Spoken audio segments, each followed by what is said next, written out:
You're listening to NT Paranormal After Dark. Nothing normal about it.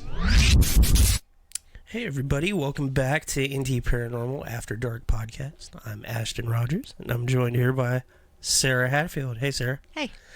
Yeah, we weren't planning on doing a podcast today, but just kind of at the last minute decided to kind of go into it, throw one together, because we're going to be doing a live stream tomorrow of our investigation at Warehouse 9, which we've done before, but we're taking a new person in there, and we've got some new experiments and things like that. But I thought it'd be good. I just kind of thought of it because I was out there like going through equipment and stuff like that, and I thought it'd be a good time to kind of have an episode on like how to like what goes into the prep for an investigation, like the things we do like the night before. What kinds of things do you do to prep for the investigation? What's your job the night before? Nothing. I do nothing. I observe. I really don't do anything. Yeah, you do. You help kind of like research the location a little bit. And sometimes. Things like that. You help find good places to go. You always remind me to get lots of Imodium because that seems to be the big deal. Because nothing ever has a bathroom.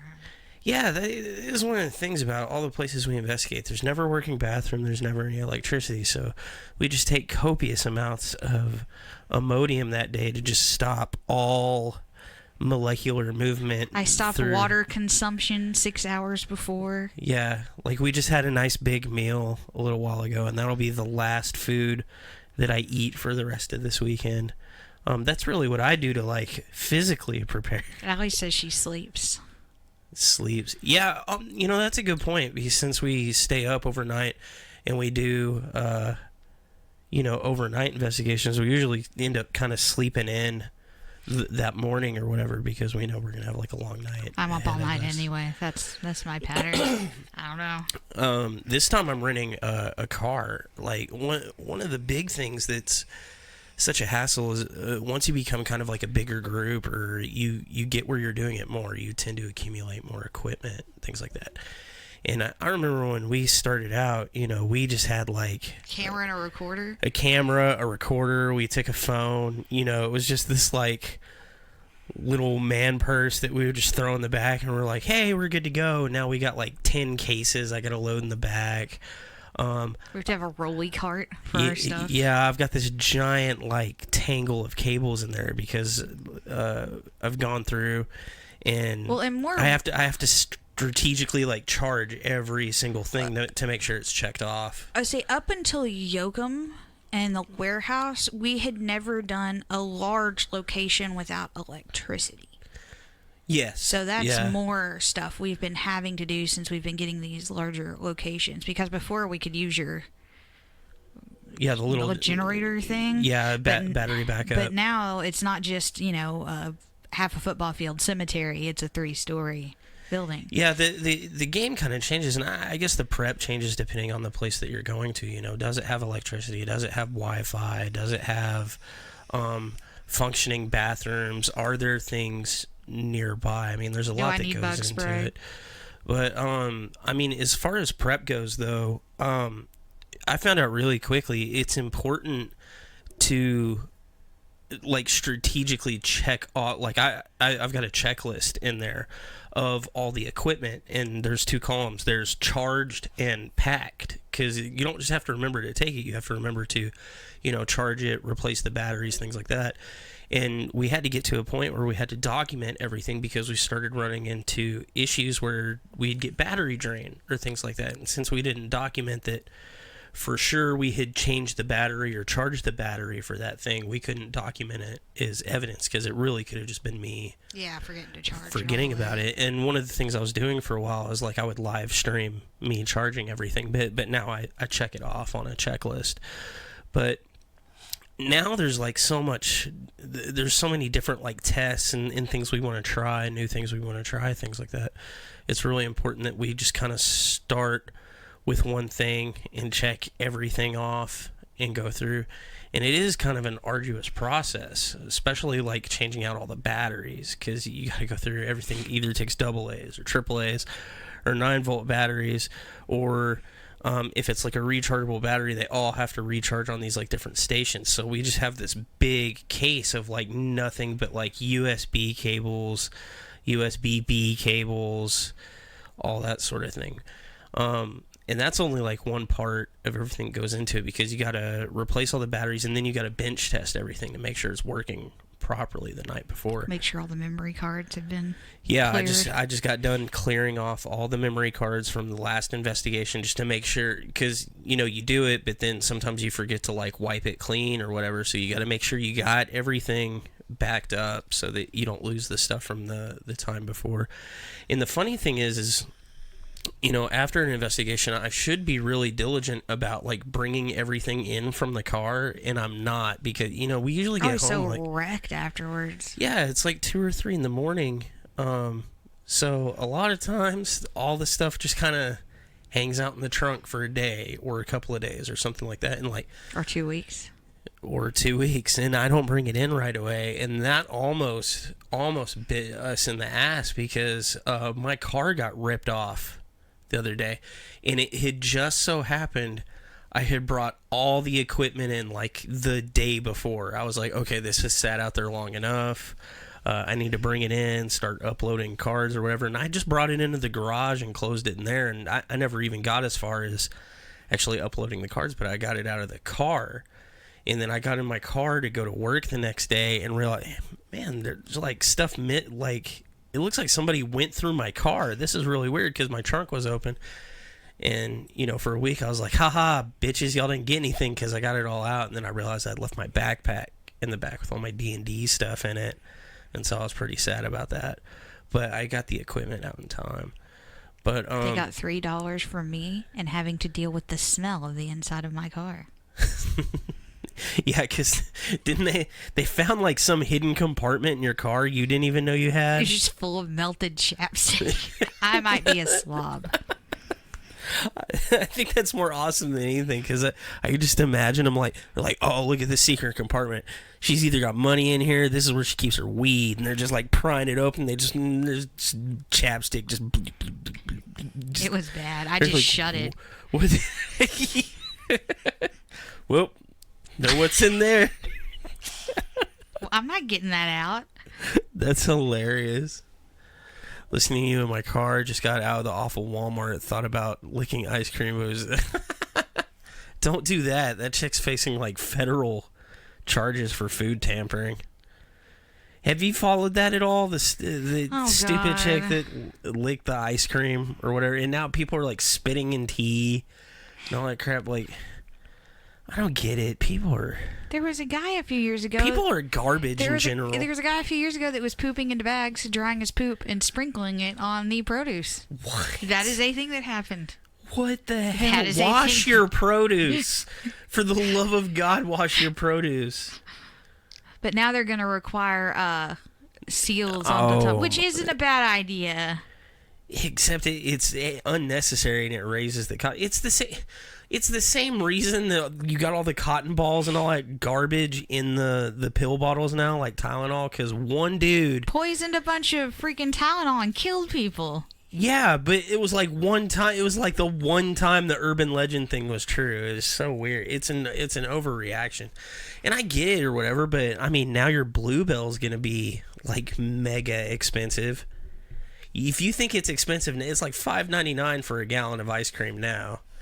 You think that's high? Wait till they have to go buy a new shrink wrap machine. Can I just buy the ones with Listeria at a cheaper cost? Discounted rate for Yes. Listeria ice cream. I still eat it, and I don't care. But if yeah, you're pregnant, you should be worried about Listeria. Mina. yeah, don't go licking ice cream with your pregnant ass. But yeah, the equipment thing is really only one aspect of it. Me is the one who usually finds the case. I end up having to like look at the background for the place. I put together these packets for our group that's got for the people in our group that aren't controls. It's got like the history of the location, and it's got the eyewitness accounts ghost sightings. Yeah, of paranormal activity that happened there. There's usually an itinerary in there, like especially if we're like traveling and we got to meet up at certain times, things like that. There's a whole lot of research that goes in there. There's background checks I do on the owners and the previous owners and things like that kind of reveal a little bit more of the history. I need to move to a farm and make my own ice cream. You don't have to move to a farm to make ice cream. You can make it in your driveway. You can make it in your toilet if you really want to. She needs a cow. She's going to start from scratch. Oh my God. That's really extreme. I need to make ice cream. Scratch. Where do I get a cow? That's just... I think that's just a little bit much. Just go get some milk and you'll be good. No? What? I don't know how to make ice cream. You get cream. You take cream and you put it and it like separates and you put sugar and all that. And is this a cooking show? Wow. Okay. So I feel personally attacked right now. I know she says no for produce. Make your own Oreos to put in your ice cream. You think Oreos are produce? I think we have some very serious problems with our paranormal team. They were produce. I believe that's what you said. You said she needs her own farm so she can have produce. That's not where we get Oreos. So she can get Oreos. I thought they grew like potatoes. No. Oh. But Oreos are produce. They're America's cookie. No poopy produce and no licked ice cream. But yeah, the equipment's only one part of it, and then there's a lot of the research that goes in, which I have a few like paid for accounts online where I go to do like my research, which is going to be newspapers.com is a real good one because you can search by dates, names, places, locations, localized zip codes, things like that, and you can go find all the newspaper clippings like dating all the way back to like 1839, just depending on what newspapers are archived for that location. For here, there's a lot in North Texas. I found stuff like all the way back to like the 1820s, which is pretty cool. But I try to do all that and then divvy out the information to the group. So I do a lot of the like group organization sort of thing. The rest of the group, as Sarah puts it, does nothing. I do everything. And that's why everybody should just adore me, because I am awesome. Mm-hmm. I think you're just a control freak, maybe. You keep making fun of the itinerary, but... It wasn't me that started that. It was my dad. I don't understand why it's bad for me to give information. My dad is the one group. That calls you Sheldon Cooper now. Why? You're just anal retentive. Why is that a bad thing? I don't know. I'm just super unorganized. If it was left up to me, it'd just be show up at the place and hope you've got everything. What other kind of things can you think of that we do to prep for an investigation? So, when we were doing Yoakum, I kind of had a weird experience prepping for the investigation because that was the first time I started having not anxiety. I've had anxiety about a location before, but to the point where I was having like bad dreams about it. And I noticed kind of like one of my things is I was kind of like leaning into that. Like I kind of wanted to embrace it and see like where it went. And it was really interesting, that kind of process of prepping into that, because Kristen was also kind of having the same deal. And she had less exposure to the information than I had. Like I was really trying to limit myself a little bit. I was trying to get just enough. Yeah. To know where to go and kind of what to look for when we were there. But she had some very specific dreams too. And it kind of came out that her dreams matched up perfectly with some of the visual locations that were in there. So did mine. But I had seen some videos. I think we determined later. But do you do anything to kind of like mentally prepare yourself? Because we do a lot of the psychological stuff, right? And so I listen to scary stories. So you're actually actively trying to like amp yourself up. So what do you do? Just I listen to scary stories. I got my no sleep things I listen to on YouTube. I listen to try to find like ones that freak me out. Because I don't get anxious anymore just from going. So I feel like I need to do something. What you just kind of phased. I was reading a comment. Way to go. What place is giving you the most anxiety? The place that's given me the most anxiety, like going to it or whatever, is probably Kyle or Antioch. Antioch, I don't know why I still get so much anxiety going there. Both Kyle and Antioch are both places where we've walked up to the gate and we've gotten to the gate and gone, not tonight. Yeah, we've actually canceled plans. Not tonight. Because we had such a bad feeling, which is funny because we're always saying it like, oh, ignore acknowledge the feeling, but ignore it to do the investigation. I also think that humans have instincts, and sometimes it's better to follow them so you don't get eaten by a mountain lion. Maybe I don't feel like my instincts are going off because I think there's a mountain lion in there. I always feel like really weirded out. I got this thing I can do where I can convince myself something bad's gonna happen, and even though I logically know that feeling comes from nowhere and means nothing, I still feel inclined to follow it. How do you just like ignore? How do you do that? Like I have a hard time shutting it off because once I get like ramped up, I can't stop being ramped up. Like it's downhill from there. It's real hard for me to like calm down.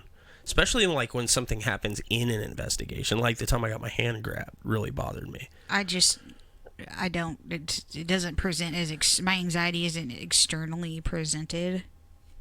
It's all.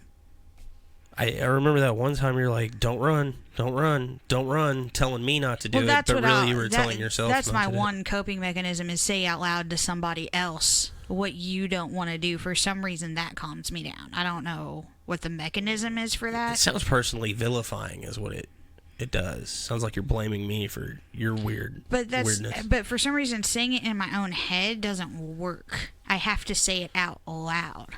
And it's not even specifically that I'm saying it to you. As you don't run. That doesn't mean it's directed at you. I might be turned at you, but I don't know why that's my coping mechanism. It's weird.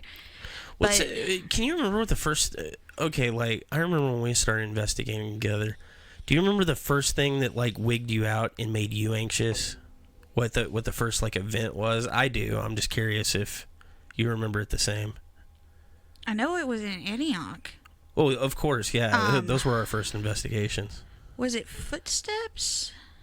There was like a rock or something. Oh, that you swore I threw at you. Well, that's because that was something that was kind of a backstory thing where people had rocks thrown at them out there. Mm-hmm. But something had happened after that too, because the rock incident had happened and you thought you'd kicked it, and then I thought maybe something had fallen out of the tree. Yeah. But I do remember very distinctly, like, it had, like, weight. Like, it was one of those things, like, where you hear it and you know it was something, like, really heavy, and you could almost kind of feel the thunk from it being there. Maybe not the full-on vibration, but, you know, when, like, you hear a certain noise, you kind of feel that feeling. And I felt it, too. Like, I remember it, and you were walking way ahead of me, and you just turned around, like, at the same time we heard it, and you're like, did you throw something? I was like, no, and I just kind of logicked myself into, like, I think I kicked a rock or something, but there were no rocks. Yeah, because I remember searching around. The ground for freaking rocks like a crackhead. Like loose rocks, yeah. So, like, I couldn't have even been jacking with you that time. But I don't think that would have thrown me as much as it did if I hadn't had all those stories in my head from that place. Right. And I'd been out there on multiple occasions. Just, I don't know why the atmosphere changes so much when the sun goes down. Or when I'm out there, I sit out in cemeteries by myself and write. And I wait until dark and I leave. It's almost like the intent changes the atmosphere. Yeah, because you're out looking for something, so you're going to find... Like, if you're out looking for trouble, you're going to find trouble. Yeah, if I'm out sitting in my car writing in a cemetery or writing on a tombstone or whatever weird crap I do, and the sun goes down, I don't get freaked out. But if we're out there looking for something, then it seems like everything's something. A place also has a completely different feel when you've A, scoped it during the day as opposed to just showing up after it's already dark, and B, if you stay there during that transition to nighttime. I've noticed that quite a bit. There's been a lot of times where, you know, we've gone out and we've only seen the place at night. Mm-hmm. Like, we did that a lot in the early days. Or at least I did. You knew what they looked like during the day, but I didn't. And they wigged me out. I think Kyle was one of the first places we went, and I had seen it during the day before, but not since they put the road in and not since they cleared out. Because I went when I was 16 one time, and then I didn't go back till I was almost 30. And they had changed everything. The oil field wasn't there the first time I went. That housing development that they're kind of building out there wasn't there. So I really had no scope of what it was supposed to look like anymore. Yeah, you didn't have a feel for it. Antioch, I'd been to a billion, and all the other cemeteries around there. I for a while, I couldn't remember where Kyle was. Yeah. Because it was just a dirt road when I went there the first time. Yeah, we ended up there by happenstance that one night. We were driving by, and I saw it, and I went, oh, hey. Yeah. Turn. But I didn't know for sure that's what it was. Just like, there's a bunch of cemeteries out there that I've been to that I vaguely know where they are that I can't find again. Yeah. Kyle is a big one just because, but that one's such a stark contrast because of what happened when we saw it during the day later. And it was the opposite thing. Like, it wasn't scary during the day except for the fact that, you know, half the place was missing, which was more unsettling than, like, scary. But, you know, we had gone to Antioch, like, 3 or 4 times, and I had never seen it during the day. And I think I was putting together one of our first videos for the internet. And me and Allie went out there during the day. I was like, no, I need to take some daytime shots of this thing, blah, blah, blah. And we went out there, and it completely just took all the scary completely out of it. I was like, this is where we've been wandering around. This is nothing. But it didn't have the size ratio change that Kyle had. Like, it still made sense, yeah. But I was like, shit, there's a house over there. I can see the train tracks. That part's actually pretty. Like, it just wasn't a big deal after that. And then when we went back, like, subsequent times and got better at what we were doing, you know, like, more things clicked. And it got to a point where it was just no big deal to go out there anymore. Like, we got used to it, and all the things that seemed paranormal before really just kind of seemed silly. It's weird because the place that makes me probably the most anxious, no one else has any problem with. Great House? Yeah. I nothing has ever happened to me there, but it does make me really anxious. What scared me the worst at Great House? Because I specifically don't like the story you told there, because it's way creepier than any of the other stories. The thing that scared me the most at Great House was a real incident, though. We were there and we were ghosting, and those giant dogs, because I'm scared of big dogs. Oh, those were happy doggos, though. But I was scared, too. No, they wanted to kill me. No, they didn't. Their tails were wagging. No. I do okay with big dogs, like when someone has them on a leash or I know they're friendly, because Anubis is pretty big. But I don't like random big dogs running at me. I was always wigged out in the early days because I thought the cops were going to pull up. Yeah, and that's a big one. And I did not know what we were going to do when We've that gotten happened. pretty good at, like, talking to people that show up, though. It always throws me initially, though. The funny thing is only once has it ever been cops that show up. It's always random. Like, I want to know what these other people are doing in these cemeteries. No, we had the security guard show up at Kyle. He wasn't a security guard. I think he was just somebody that lived nearby. Which that kind of makes sense. But we get, like, these random people just, like, showing up sometimes. Like, George's Creek is a big one. Like, probably doing what I used to do. Just driving around to cemeteries. Dealing drugs? I don't know. I just used to drive around to cemeteries. I don't know. I always get really weirded out, like, when we're driving to an isolated cemetery and somebody's behind us. I feel weird turning in. Like, oh, I don't want them to know I'm turning in here because where did we say we were? Yeah, I'm trying to figure out which one she's talking about. Oh, I think she just said in general. We're based out in North Texas. But the investigation we're doing tomorrow is going to be helium plant number 1. Is it in Saginaw? It's Fort Worth. It's North Fort Worth. Yeah, it's like between Saginaw and Blue Mound. But I still don't. That thing that happened at Great House could really amount to too much caffeine and not enough sleep. What? Tell me the story again. Okay, so We have to rehash it. me, Jeremy, Aaron, it's Kristen's husband now, and Cassie, another friend of mine, we had taken to looking up haunted cemeteries online and going out there. So, like that ghost page you go to, we had just gone there and we had looked up cemeteries, and George's Great House was one of them. And we'd never been out there. It was kind of a little far for me to have just driven out there. And we're going out there, and Cassie and Aaron are dating at the time, and they're like making out in the back seat. And we go over a bridge, and they both freak out at the same time. And they're like, "What was that noise?" I was like, "We just went over a bridge," and they were like, "Not that." And I was like, "I don't know what you're talking about." But this cemetery is supposed to be haunted, so this is hopeful. So I drive up, and you're supposed to listen for some noise. I don't know what the haunting said it was, but I roll down. I'm facing the wrong way when we go. I'm on the opposite side of the cemetery. So I go up the road, I take a U-turn, and I pull up so that the driver's side is facing the cemetery. And I roll down my window, and we're kind of listening, trying to see what we can hear. And I start to get kind of nervous, and I look in my side view mirror, and I see a face. The Like far away or like up close? No. Like right there? Yeah, like right there. Like blah. Yeah. And it was all... It's the same thing that with the cow thing, like Allie said, the white paint looking. And see, it's that story that always makes me wonder if that image was pre-put into Allie's head.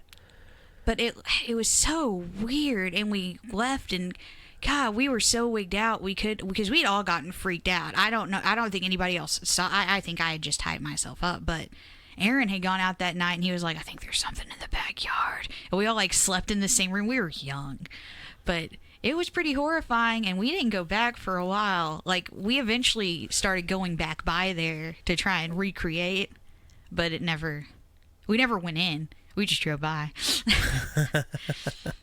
But I thought of it when we started ghost hunting because it was one of the few places where I've had some weird incidents. Yeah.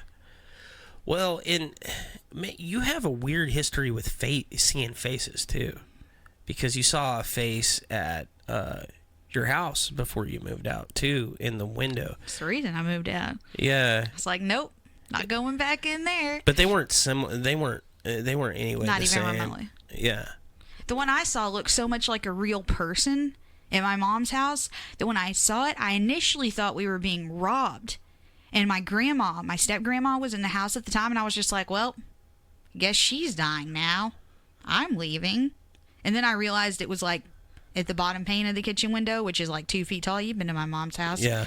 It's like, well, that's why when we were standing in your mom's kitchen the other day, I was just staring at the window because I was like doing math. I'm like, that'd be like 2 feet tall. Yeah, but that looked like a normal person. But now knowing what I know about my mom's house, I wonder if it wasn't some side effect for me sleeping next to the highest EMF field in North Texas. I don't know. And plus, there's a well under that house too. It could kind of link back to the infrasound thing. I don't know. I was 16 or 17. Who knows? But there was a lot going on in that house too. I think there was more to that. Like, we went back and we did the house, and we found the high EMFs, and I bet we'd find high levels of infrasound. But I think there was more going on at the time on top of that. There were stressful things going on. Yeah, I think the stressors had more to do with it than the other thing. And now her house is full of bees again.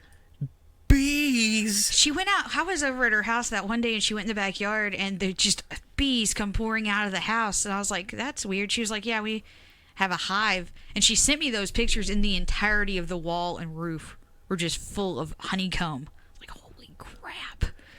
Well, the way you described it before is pretty awesome, because like the walls were like sweating. Like sweating honey. Yeah, and it makes me wonder if, something like that was going on at the Amityville house. Yeah, they had bees. Yeah, it's not a ghost, it's bees. Well, one of the stories is the priest came over, and there were all the flies, the bugs. I think when they talked to the priest, he's like, it wasn't flies, it was bugs or whatever. And then, you know, they were talking about the ectoplasm on the walls. Like, man, maybe they just had a really bad bee problem. Well, there's another thing me and Jonathan used to do. There was this foam carpet cleaner, and you could spray it on the wall, and it wouldn't show up until someone painted over it. So this was a long-term trick. So playing the long game. So we wait till someone in the house was going to repaint their room because there were so many teenagers living in that house. That was a thing that happened pretty often, and we just write creepy things on the wall and just wait till they repainted it and say nothing. But the problem is, even now when you repaint it, it still bleeds through. I kneecap myself. That's funny. The demon house too. That house was sweating. Mina says, I see faces too. People think I'm crazy, or I see an outline or of the body, no face. I also know now that your brain looks for those sorts of things. Yeah, it's constantly scanning for certain arrangements of things that it can recognize, and faces are a big one. Best prank ever. It was a good prank.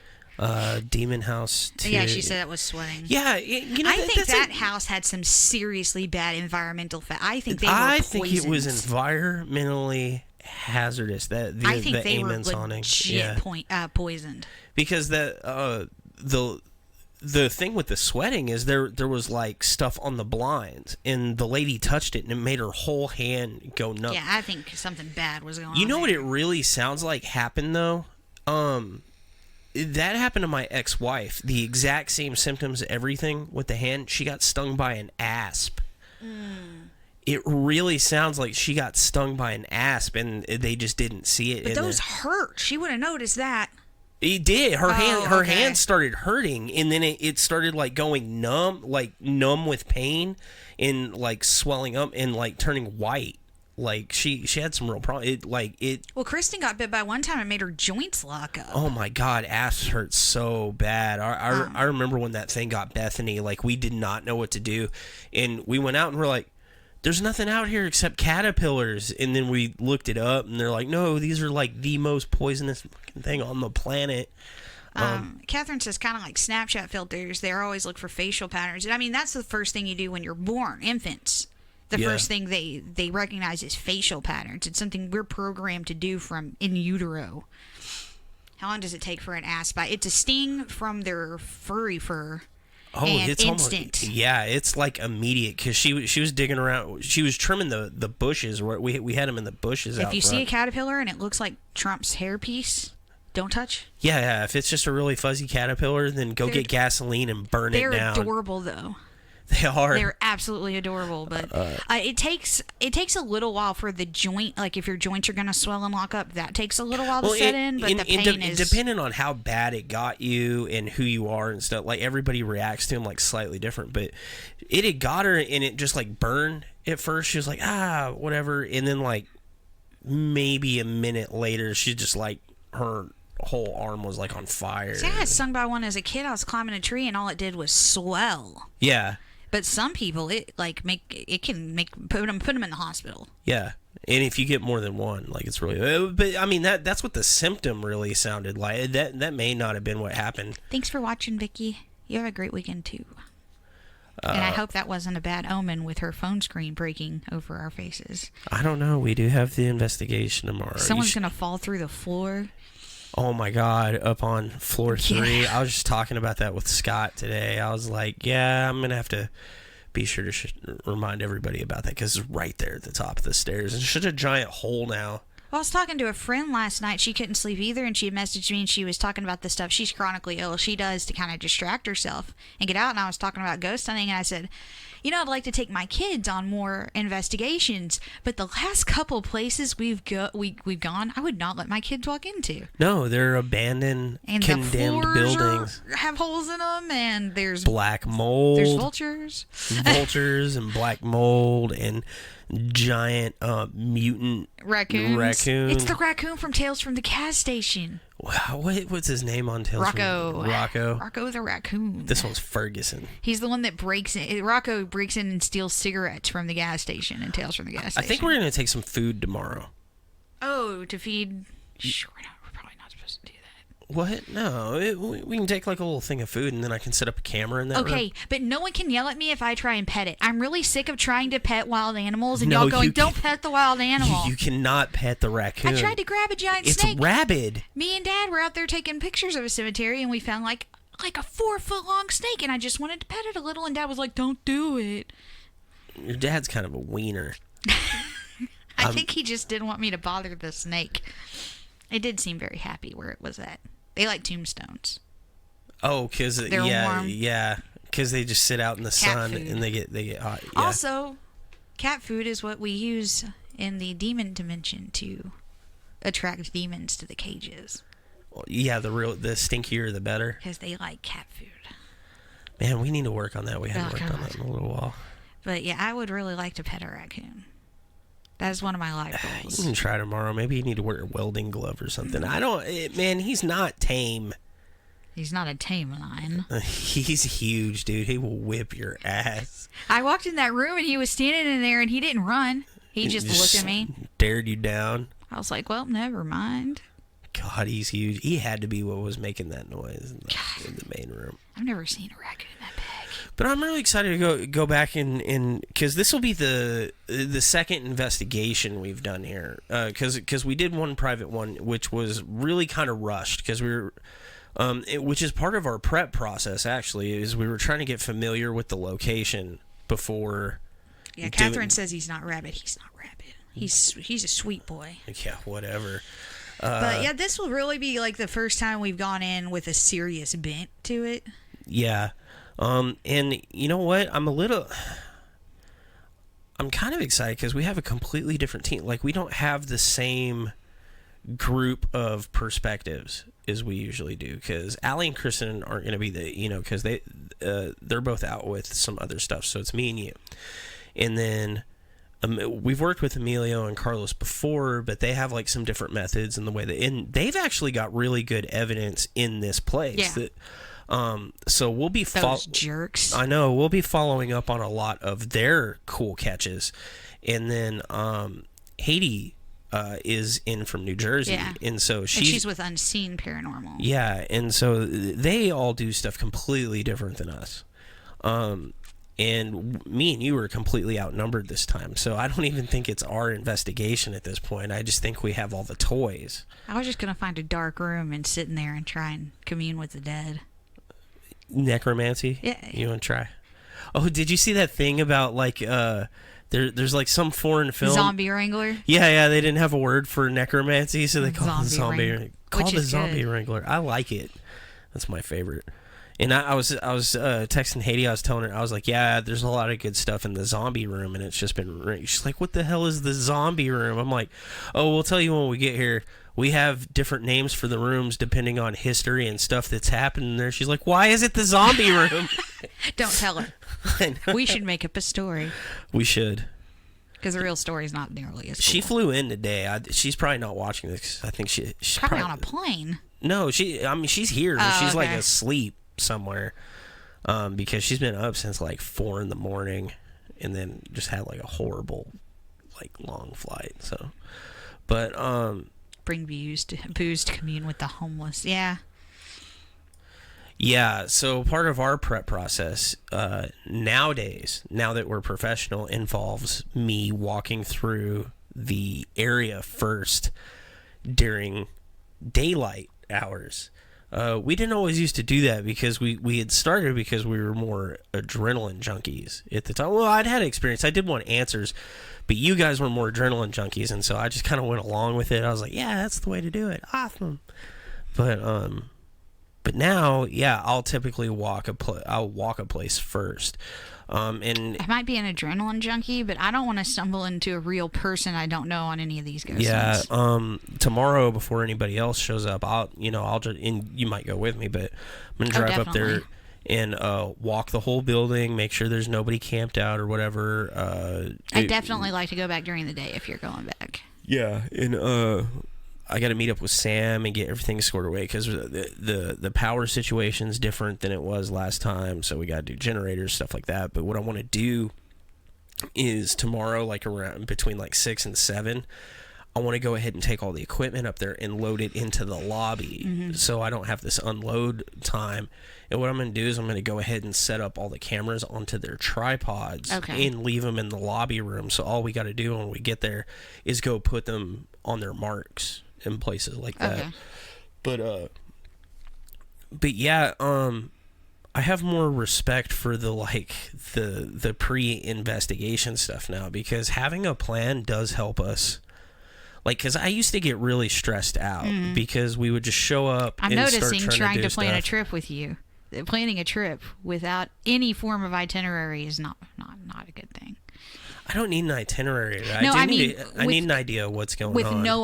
With no itinerary, with no clue of what's going on. I was like, hey, let's go to Colorado. And you're like, okay. And you're like, what are we doing? I'm like, going to Colorado. And you're like, no, but what are we doing? I'm like, going to Colorado. Oh, hey, we should tell them about that. We'll be live streaming some of our Colorado trip too, because we're doing two cool things. So first we're going to Taos, and if you don't know, Taos has the Taos Hum. Now this will be my 4th time being in Taos, New Mexico. I've never spent much time there. It's always been a pass through on my way from like Carlsbad Cavern to Colorado. But I've always heard about this hum they have there. I've been through, I've never heard it, but I also didn't really know to listen for it, and my ears are and there's a few places that have claimed that hum. Like there used to be one in Seattle. Like everybody heard this hum, and nobody could place it. And I had read up on it, and like years and years later, they did actually figure out what it was. They like placed it to this one piece of machinery on like in a shipping yard or something, because it created like just above a level of infrasound, so it was like 23 hertz, like something nuts. And the interesting thing about Taos is I think it's right at the foot of Mount Wheeler. Okay. So Mount Wheeler is the highest point in New Mexico, in all of the state. And what they do in the highest point of every state is they put a crap ton of radio towers. Like, you'll notice it when we're out there is at the highest point in every area, there'll be all the towers. I'm interested to take some of our new equipment with us out there, because I now have and we'll be testing this tomorrow for the very first time. Like, we're working out some of the bugs, but we have a new infrasound detector / recorder / monitor. And it's way more sensitive than the like little infracorder app, because the diaphragm of it is like this big, so it picks up more of the vibrations, and you can actually listen to it and transpose it.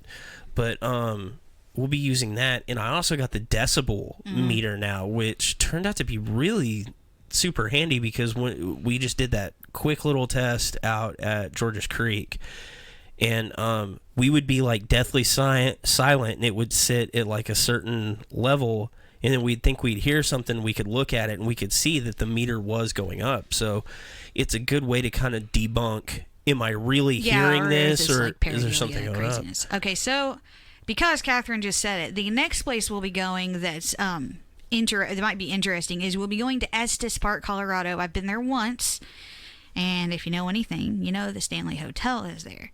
Now, we're not doing a formal ghost hunt there. We're going to go maybe get a tour. I checked on the formal ghost hunts. It's outrageously expensive, and the reviews are not good. Apparently, this hotel has fallen into absolute disrepair, and I've only ever seen the outside. I like the disrepair. And Steven said it really took the magic out of it, because there's a McDonald's about 8 feet from the parking lot. I've heard that if you're looking from the Stanley, it's the same way with, like, if you go see the pyramids of Giza. Yeah, there's like a city next to it. Yeah, like you always see like they're like, oh. Marianne asked what the talk was about tonight. It's random. It's random. Yeah, mostly we're just rambling. There might be some other locations in Colorado we can check out. Like, I want to take you to the cliff dwellings. Okay. In Pueblo, maybe, which would be interesting, because obviously something bad happened there. I don't know. Oh yeah, is it the Anasazi or the Inca? I don't know. It would be either the Anasazi or Pueblo Indians. What I initially looked up says they were Anasazi, but I'm gonna have to do more research. If it's the Anasazi, I'm super interested, because of the haunted mesa. But if y'all know any other stuff to do in Colorado that would be interesting, I mean, I'm taking my daughter, but she's pretty into the ghost hunting stuff too. Oh, she'd definitely be into it. Yeah, so if you know anything else cool to do besides Taos, the Stanley, and maybe the cliff dwellings, send me a message or a post and let me know, because we're trying to think of some actual like locations to go to besides, stopping in a Casa Bonita. Casa Bonita. which I've been to once and was not that What's impressive. the real name of the South Park town? It's Fair Play. Fair Play. Yeah, I've been through Fair Play, and it's interesting because occasionally you'll notice something, and you'll be like, "Oh, hey, that's." Well, and I heard they started like painting the buildings to look like I don't know. South Park and the stuff. last time I went through there, it was years ago, and I didn't realize where I was till I saw something stuck to a corkboard in a gas station, and it was like the home of South Park, and I was like, "Holy crap!" I went and got Allie and Jeremy. I was like, "We're in South Park."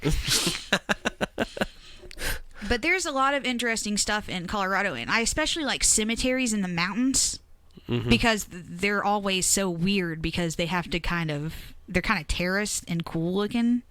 I don't know. I'm big on cemeteries.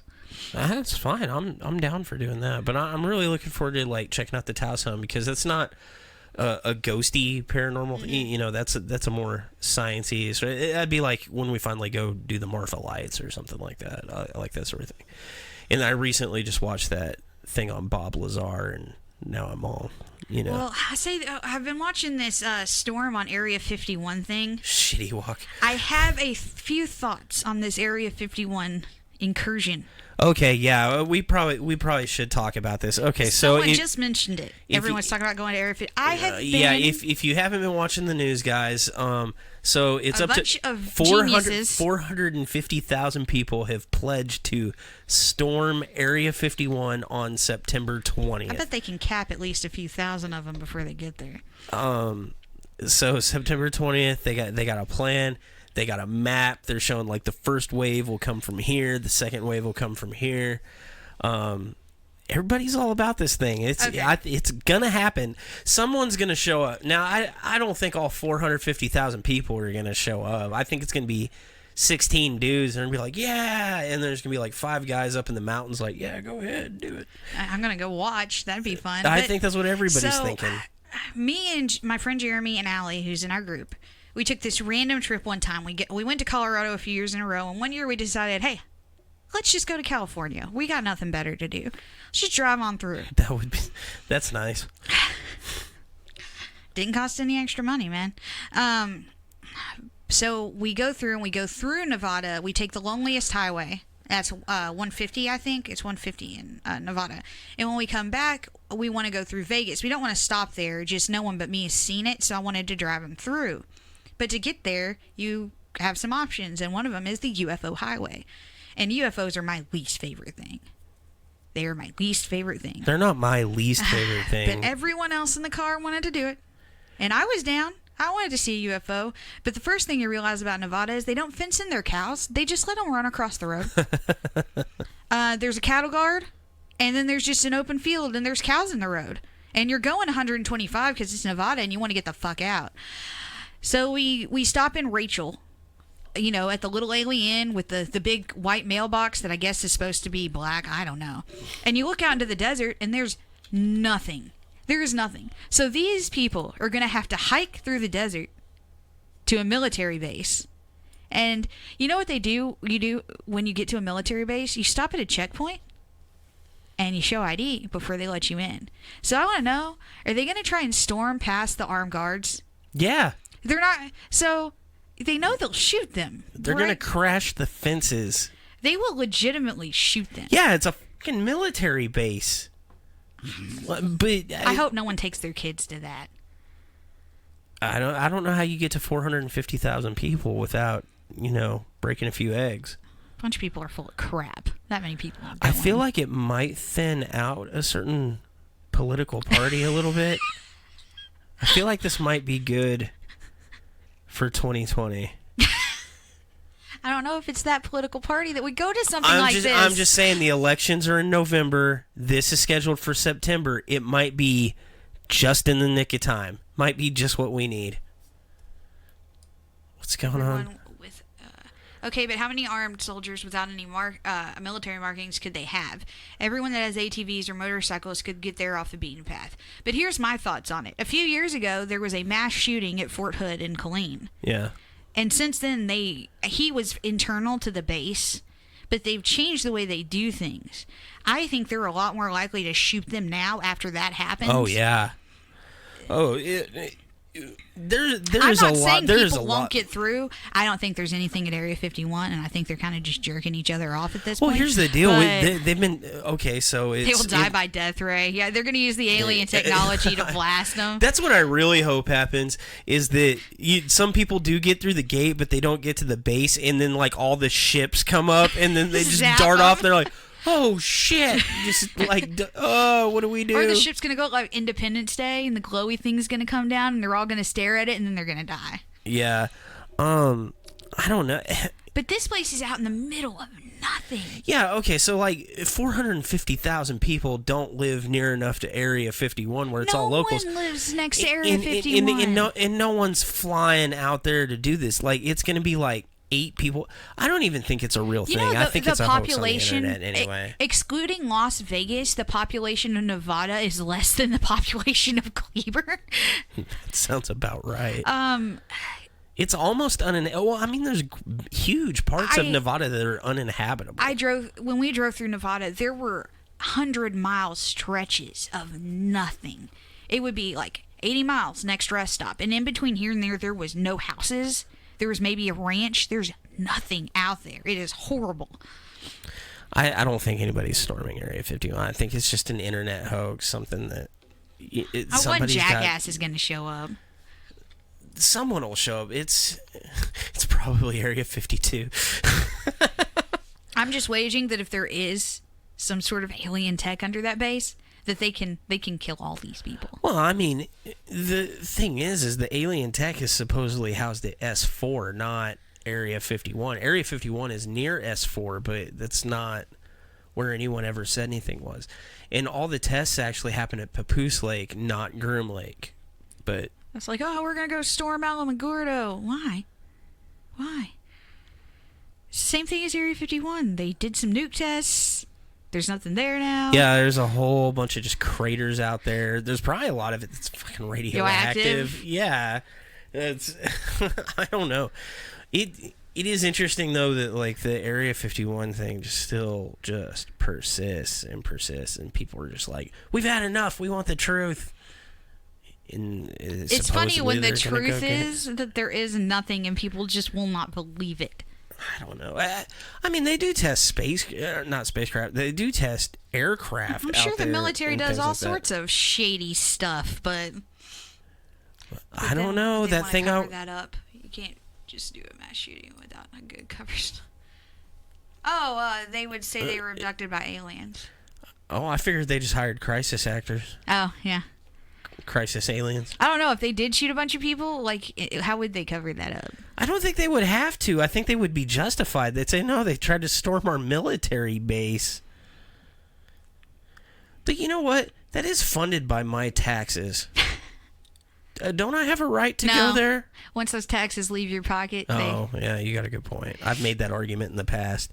You're just going to throw that right back up in my face. Once those taxes leave your pocket, they're obviously none of your business.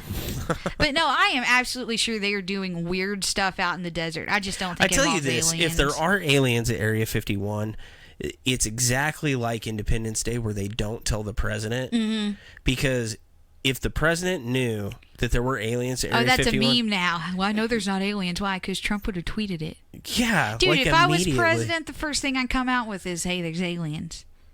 Even if there weren't. That'd be the first fucking thing I asked after getting inaugurated. Oh, God, yeah. I'd be like, so, the alien thing, I need to know. You know what, though? That was Clinton did that. When Clinton got elected, that was the first thing he asked. I was watching a documentary on him, he's like, no, I want to go out there. And they're like, no, sir, really? He's like, nope, want to know. Catherine says, arrested, not killed. People don't get killed for breaking in any other base. You might... I don't know. If there's 450,000 of them charging forth like Braveheart. Yeah, I might shoot at someone too. I don't know. Our military and police force has not, really upheld the best reputation lately. I don't know, but the logic is that if there is alien tech, she's right. They would be more likely to kill them. That's true. Yeah, so if you do see some killing going on, then because if there's nothing there, they'll probably just be like, fine, fuck it, whatever, come on in, and it's like that's the biggest national collection of dildos the world's ever seen. You know, it's like that's where we've funding hidden sex all the toy tech. presidential sex toys since 1808. You know, But if they just shoot everybody, then I might start to suspect there's aliens. That might change my opinion. if they start shooting them with ray guns, maybe. Oh, I totally think the military has ray guns. I'm way more According to willing to Jesse believe that Ventura, conspiracy they have a freaking weather gun. They will most likely be given fair warning before getting mowed down. Hey, if you just keep trying, we're gonna mow you down. Can't kill us all. Or taken for hybrid programs, a la X-Files. Dude, that's what's on the banner for the Facebook page. They can't kill us all. That doesn't sound like the most uplifting slogan. I think it's actually they can't stop us all. But, you know. It's just it's amusing kill. me to watch this. They're just like, there's 450,000 of us now. I figure 1,000 of us will die. That's acceptable. Yeah, are we going to pay rock, scissors over who has to be in the first wave? What is that? Draw in South straws. Park? What is that in South Park? Oh, the super racist one? Yeah. Call it Project Blackie or something. It was Operation Get Behind the Darkie. Yeah, I'm sorry. Oh my God. How did that movie get made? I don't know. But we're going there. But Chef's like, what? No. It's horrible. That's racist. That is the fucking worst. Doesn't mean it's not true. Alien Nation begins. That's sacrifice the leader is willing to make. Apparently. Oh People God. were talking about Trojan horsing it, like taking a big poster board of a UFO and going behind it. The conversations on it are hysterical. Oh, I feel like maybe that's like the main point of that group. Like they're not really trying to storm it. It's just comedy gold. I feel like but it's that is a good idea. If you wanted to get into Area 51, go make an alien spacecraft and crash it somewhere and then hide inside. I just feel like we've reached a new step in our evolution. It's a living, breathing, evolving meme. You're not far off. The collective consciousness just, self-deprecating to the point of ultimate pure dankness. I don't know, but I know someone's going to live stream this. Probably a couple people, if they actually show up, and I'm going to watch. We should have a watch party. Oh, yeah, absolutely. September 20th, we're going to have an Area 51 watch party. I might go out there to film it. Just from the highway. I don't want to get close. I don't want to die. Man, I bet they shut the highway down. There's also only one hotel. The little alien is the only hotel near there. If they're gonna storm a military complex, right? Why didn't they make the group private, and B, why are they like? This is the day. Like, I feel like there's a secret plan on top of the secret plan that, we and the news outlets don't know about. Like, they're really going on September 19th. There's like the night before. We might have just outed their plan. I don't know. But here's the deal. If I was in the military and I really did have alien technology there, and I know these people are coming to storm on September, I feel like this is a move to scare the military into trying to move their alien tech really quick. You get what I'm saying? Mm-hmm. Like, because if you're the military and you're like, well, they could come. I think it's a bluff. You want to call that bluff? I don't know. I got alien tech, blah, blah, blah, blah. All right, we better move it. That way, if they do come and something goes wrong and they get in here, they don't find anything, blah, there'll just be the note that says, ha, gotcha, right? And so they start this process to go move all the alien tech, and that's what they're really waiting for is to, caught you moving your alien tech. I mean, that's really smart.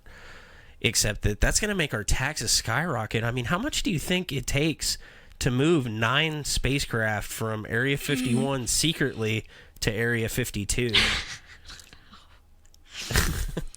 I don't know. We're going to end up with some very confused truckers. We're way behind. Let's ask Steve Huff to go in first. Maybe until... Oh, my God. Who? Steve Huff. He's the dude that invented the portal. Oh, okay. Tense. Oh, she's just talking about how people could stay out there. Just, man, after being out there, it is just not, like... You know what? So lame. I'd pull up in my air-conditioned car, get out, wait 5 minutes. All right, are we about to start? Man, my balls are sweating. All right, I'm out, guys. You can't Peace. see anything from the road, so I don't know. I mean, how fucking secret is it when you can look at it on Google Maps? Like, it's not even blurred out anymore. Like, it used to, most military bases are blurred out. They don't do any of that on Google, like, because they don't care. There's nothing there anymore. And, like, half of the landmass in Nevada is earmarked as military base. Like, when I first used to go, I get the Rand McNally Atlas thing. Like, half of Nevada is marked off as military base anyway. So, I don't know. Yeah, they officially admitted in 2013. They admitted before that when Lazar actually outed them. And I just recently watched the new Bob Lazar documentary. Parts of it are well done. Other parts of it are kind of hokey, like the way they do it. There's way too much narration. But they brought up some good, like, so for the... See, I don't know. Like, when you were talking about this, that's the first I've heard of it, because I hate I think I did an episode where I talked about Bob Lazar. I hate the alien thing so much that I just don't consume any knowledge from it. Lazar's kind of this weird anyway, because the thing is ultimately I discredit Lazar because there's too many like inconsistencies with the story, and before recently there's some new stuff that has come out that's made me kind of reconsider a little, but. So when I'm talking about this, I'm talking about my previous perception of it. But a lot of the science didn't line up because, okay, so he said he was a physicist that worked at S4, which is an offshoot of Area 51 at Groom Lake and Papoose Lake, right? No one knew about Area 51 or any of that stuff. He had knowledge of working. It's pretty obvious that he either had intimate knowledge of he'd been inside the base either illegally or legally. So that part of his story is probably true because of the amount of detail he had there. He said he was reverse engineering alien tech, right? Alien technology, specifically the drives, and that they were antimatter drives, and that basically the fuel form was element 115, which at the time element 115 did not exist. This is a man-made element. Well, now man-made. He said this was an alien synthesized, and he gave like the structures for it, but the structure that he gave for it is a stabilized structure. When you have elements, you have non-stable elements and stable elements. Yes. What he was describing was a stable version of that element that, well, at the time it didn't exist, so everybody was kind of whatever. And then like 2011, I think, is when element 115 was finally synthesized, and it did match the properties he was talking about, but it's not a stabilized structure. And the big deal is they were saying it cannot be stabilized because it's hard to get into the detail on like how that works, and I'm not a physicist, so I don't have it exact, but there's no way to like stabilize it or whatever. Well, that was a big source of contention. It's like, okay, well, this dude's obviously not really a physicist. He also got in some other trouble with the law. Some other things happened, and they could not verify any of his school background. He said he held degrees from both Caltech and MIT, which both have no record of him. And they also said he said he was recruited from Los Alamos, which they called them. And they said they had no record of Bob Lazar. Well, all this stuff kind of fell apart, sort of thing, and he just kind of like slipped into the ether. He did. Some facts he did have knowledge of Area 51. He did have some credible scientific knowledge, but it wasn't really like 100% accurate or whatever. And it just kind of really ended up not going anywhere, And then later on, he got in trouble with the law. He got mixed up with like some brothel doing like cameras and stuff like that or whatever. And he ended up moving away, and finally they like left him alone. Or whatever, and he said the only reason he really came out was because the government tried to kill him, and he did it as like an insurance policy. But the whole thing was kind of stupid. So, but recently some new things were found. So one of the big sources of contention was, did he work at Los Alamos, right? Because the company completely disavowed him. There were no records of him or whatever. they pulled up a directory from the years that he worked there. His name is on it. They pulled up some newspaper clippings from that area. He's in the newspaper clippings at the company, like it's like for like a company picnic or something, and he's like listed. He worked there. He absolutely worked there. Well, here's the deal. So one of the big sources of contention was, well, he lied about his schooling. You know, he didn't go to Caltech or this thing is, but you don't get to work at Los Alamos. They don't recruit you out of high school. That's not a thing that happens. Like, you have to be a legit physicist to work there, and he worked there. So the only thing I can think of is maybe he was a janitor, right? You know, and he's like trying to stretch the truth or something. You know, maybe. But it's looking more and more like he did work at Area 51, and the government is trying to discredit him. Like, I don't like conspiracy stuff either, but the facts really kind of point to he did do something at Area 51. He probably was working on some experimental technology, and he was fired or left or whatever, and and he was being a whistleblower. So they're trying to completely disavow him by wipe. And I don't know how they wiped school records or you know, probably coercion, that, you know, because a lot of the argument was, well, that's a private institution, they can't do that. I don't know. There's a lot of private institutions that have been manipulated into doing things by the government before. Like, I hate conspiracies and conspiracy theorists and stuff, but they hold water because it's not like we haven't had some stuff happen before. The government's shady as shit. Oh, we're in the middle of a government scandal right now. I mean, I should say, it's so weird. I don't like aliens or conspiracy theories, because my favorite show of like all time is The X-Files, which is the only reason I know about any of this. So anyway, there's a lot of things that point to Bob Lazar did actually work there, and Bob Lazar... Or he's being fed the info from an insider, William says. Yeah, that could also be true. That's a good point. That is something there. And Emilio says if they can't kill him, they could strip his credentials, maybe. Right, I mean, yeah, people which can is pay money to go to college. I'm sure the government can pay them money to scrub records. Yeah, it's just now whether or not he was working on alien technology, there's no evidence to show that. And like you said, that he could have been working on something that was like Russian tech but part of his story is when he was there, he was specifically reading these like briefings that specifically said it was alien technology. He'd been in and seen some of the flying saucers in the stuff, and it couldn't be made here. In the other thing, and I'm not saying like I'm convinced, but these are things that are convincing. Yeah. The other thing that's interesting is recently, Element 115. It's called Moscovium now, because it's developed in Moscow by their team or whatever, and they're the ones that said that it couldn't be synthesized into a stable version. Well, the first samples, obviously, it's the first time we've made it. Well, they finally made enough of it that it could be like distributed and studied or whatever, and a few top... Someone immediately stabilized it? No, it hasn't been stabilized, but a few top physicists says, hey, you can't rule out a stabilized version of this. It can actually happen.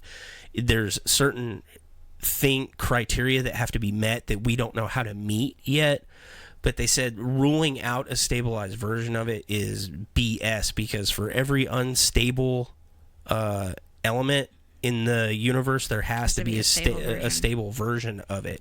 And they said the plotted charts of it, the stabilized version would have some of the effects that Lazar said it did, and some of the things he was talking about with the antimatter drive made a lot of sense. So the guy clearly is like so he looked like a big fat liar, pants on fire, and so it's real easy to kind of discredit that. And then when it turns out more and more stuff that the guy said is true, it makes you go, "What? But why would he lie about the one thing?" And it's kind of weird. And I don't subscribe to aliens are coming to this planet and just picking up rednecks on the side of the road, but it is kind of a good argument. Like, man, if you do want to do some stuff, ain't nobody believing them rednecks. I don't know. The only conspiracy theory I'm fully willing to believe is that the government has tech way above and beyond what we can conceive of, and they feed it out to us in metered doses. I think that's just getting to a not sustainable point with the internet being a thing. Oh, they're just having a conversation. Yeah, no, but and I agree. Like, and I'm not saying the dude's like, I'm not like, I saw one documentary and all of a sudden I'm like, no. oh yeah, this guy's there's obviously aliens out there. I don't think that, or I'm not convinced of that, but I think it is a good sign though that like I can have my mind pretty much made up on and then something, change it, yeah, and then see something that makes me want to reconsider. That's how brains should work. It is how things should work. New evidence should change your mind. Yeah, and so I'm willing to reconsider to the new evidence. That is pretty stark contrast. Just don't know why people are so into aliens. What, you want to go mess up someone else's planet too? Or you think they're going to come here and save us? Here's the deal. I don't get it. Okay, so say Lazar's right, and say there are spacecraft in Area 51, and he saw the like the seating arrangement, like the way it was set up, and he said they're small, they're human-like, they would have limbs or whatever. He never said he saw an alien, but I think he saw a model one time, or what they were trying to work out what they would look like or whatever. And they basically look like small humanoid children. And you would ask me, why do we always imagine humanoid? It's that word I can't say. We always anthropomorphize Ghosts ghosts and aliens. And we assume they would look like humans, and that they would have human motives for their behavior. In the discussion I was having with you yesterday is yes, you are correct. If there's another alien species, and they're intelligent, there's only like a 1 in gazillion chance that they would look like us. I think they'd be giant octopuses. Right. And I'll make you go into that in a minute because that's brilliant. And I agree, I 100% agree with you. Although if what he described is true, I think the reason is because what we're considering alien isn't really alien. We're all part of the same phylum. Like, because I think he said in the briefings that he read is they've been here for like the last 10,000 years. So it's either like we're seeded or we're part of the same like evolutionary tree, they like left, or they came here and they're checking on us, sort of thing. Like, we're related. They're not alien. They're just another offshoot of human, or they're more evolved or whatever. But it's because we're the same. They're not from another planet. Then you also have to get into the Fermi paradox and the Great Barrier crap, where there probably can't be any aliens, and there's just a whole lot that goes into that. I don't know. Oh, I love dead air. Yeah, sorry, I was reading. Yeah, they're talking about element 115, and he's saying he suspects that. Sorry. Okay. No, go ahead. I verbalize it because a lot of our they're followers saying they can't stabilize it because they're trying to discredit Lazar. Yeah, I don't think they're saying they can't stabilize it to discredit Lazar. I don't think that part of it is part of the discrediting thing, if that's what's going on. I think what it is they're not privy to the entire. They're all getting chunks of the info. Yeah, and Lazar, and he said they were very compartmentalized or whatever. So element 115 is being developed in Moscow. That's probably with stolen information. It's really suspect that, back in the 80s when Lazar first brought up 115 and its structures and synthesization, I can't say it. Okay, whatever. It's just, we get what you're saying. But anyway, he started bringing up the structures and all that. That's in an American lab, and it's the first anybody ever heard of it and all that good stuff, and nobody was working on it. And then when it all of a sudden shows up in 2011, they're like, oh, we figured it out, blah, blah, blah. It's in Moscow. And, and Bob Lazar regularly gets raided by the FBI still. That's kind of suspect for somebody that's just lying about things. But the thing is part of his story is he smuggled out some 115. And anytime it gets brought up, and it happens in the documentary too, they're talking about it like in private, and they realize they left their phone on. And if you know anything, that's come out since Snowden. Your phone's listening to you? Your phone is listening to you like all the time. And mostly it's for ads. Mostly it's not nefarious means. But I'm pretty sure they keep Bob Lazar's phone specifically fucking tapped if he really stole some 115. Yeah. Because as soon as it comes up in the conversation, like they're immediately like raided. Like the documentary gets interrupted and they're like, oh, we're just looking for some paperwork. Because he runs a science supply store or whatever. Like he sell, like you can buy radioactive like elements and stuff from things like that. It's a science supply store, and they're like, oh yeah, somebody illegally bought some stuff, we're trying to find this paperwork or whatever. Yet they're like raiding like this full freaking FBI raid when all they would really have to do is like pick up the phone and ask, sort of thing.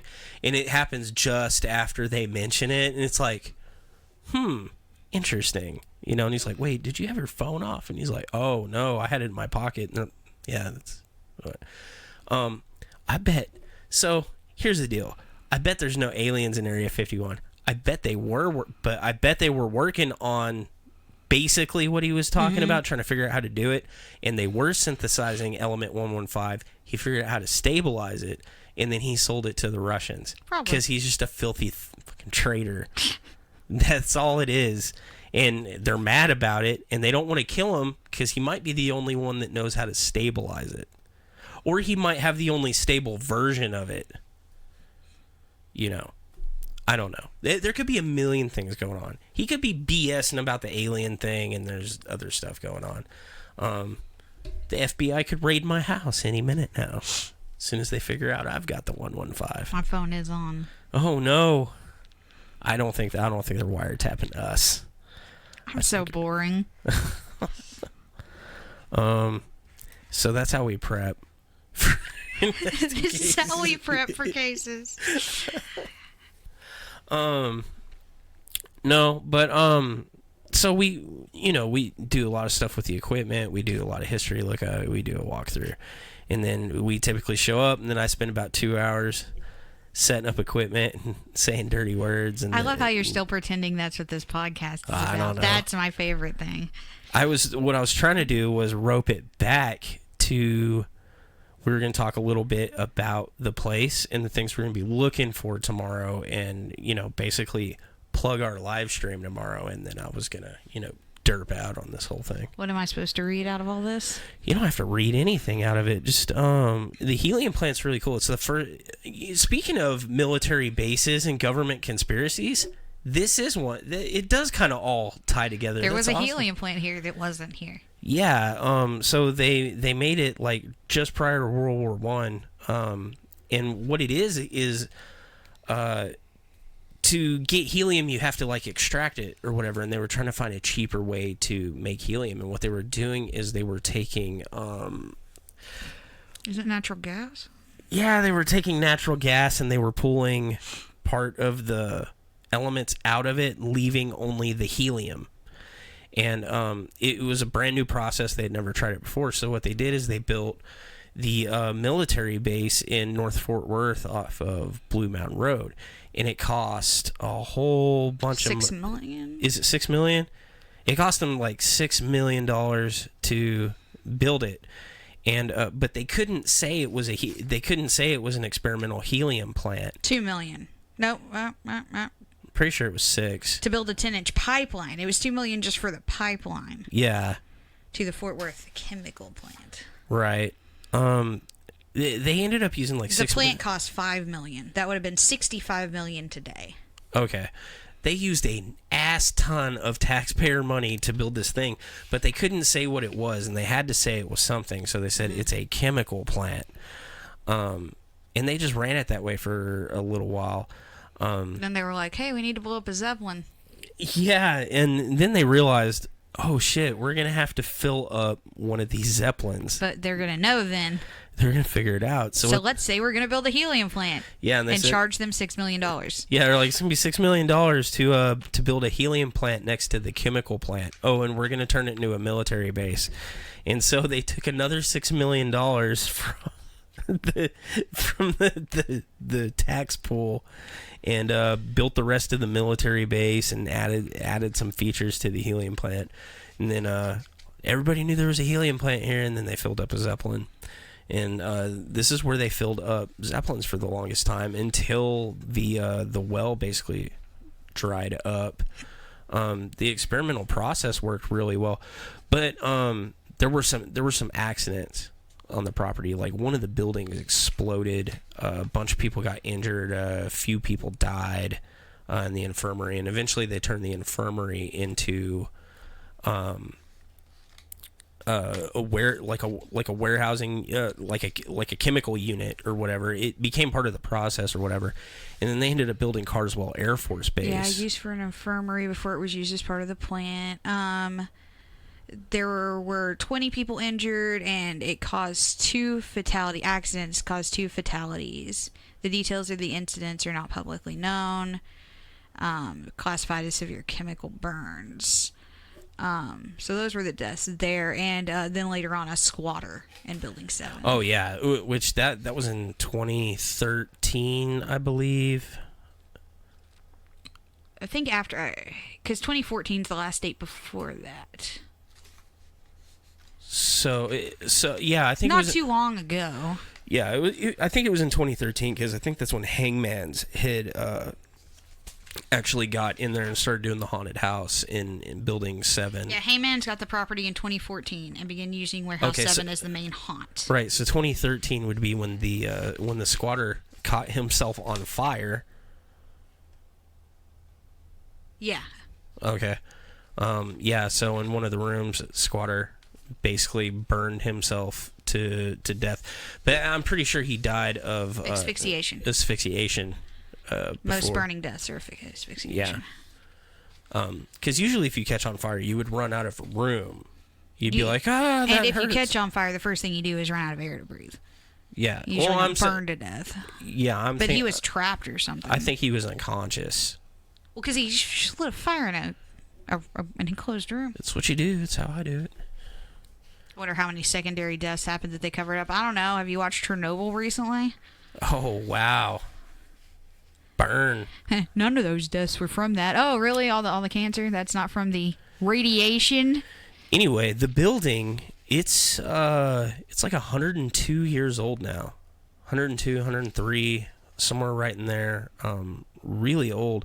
And it hasn't actually... It stopped... After Carswell came here, it stopped functioning as like a full-on airbase or whatever, and it ended up getting converted into an FAA building for a long time, and that's where they were doing like air traffic control sort of thing. And then after the airport picked up off of Meacham, they stopped doing the FAA in there, and then it got picked up as like an airsoft tournament place for a little while. And that's where the first ghost stories really kind of start. Weird stuff was happening to people that were in there when that place was still an airsoft building. Yeah, people getting pushed while playing airsoft on the second floor. It's one of the main. Yeah, another one is somebody actually saw somebody walking around on the second floor, walked into an elevator, and it scared them so bad that they just like left all their stuff. She was standing straight at the straight staircase at the end of the hall. She got up and saw a man standing at the edge of the hall who looked right at her. Now, isn't that the same place that you and Catherine heard the thing? The hobo run up the stairs? Yeah. Yeah, me and Catherine we were picking up cameras and cords, and we heard someone run up the stairs, and it was loud enough we really thought it was one of y'all. One of us going to pick up a camera. And I'd made the comment, I hope that's someone. And then she went, I hope that's someone we know. And I went, I can't believe I didn't think of that last part, because it could be anyone. And me and Allie had made a comment when we started picking stuff up, this is when shit'll hit the fan. This is when things will get wild. And sure enough, weird noises. Well, and we had thought your dad was packing up equipment in the room right next to us, and then he comes walking in through the other side. And then he hid in a dark hallway until I walked down the stairs and jumped out at me. Your dad's almost killed you on a couple of investigations. He like almost stalked me. He grabbed my leg climbing down a ladder from an attic at that cabin. I almost died. Yeah. we've had some really cool hits there. I've got some cool EMF stuff. We've got some cool EVP stuff. But I'm really excited to do it tomorrow, and we're gonna start streaming about 10 o'clock. So just tune in to our page for that, and hopefully we get some cool stuff. But And the zombie room's usually really. yeah. Is that where a lot of stuff happens? Man, when we were doing the tour down there, a guy swears he saw a chair. We all heard it, and he said he saw it, and he was like, "I'm out of here." But we really need to wrap up. So, Okay. yeah, just tune in tomorrow at 10, and we will be live streaming our investigation from helium plant number 1 in Fort Worth. Everybody have a good night.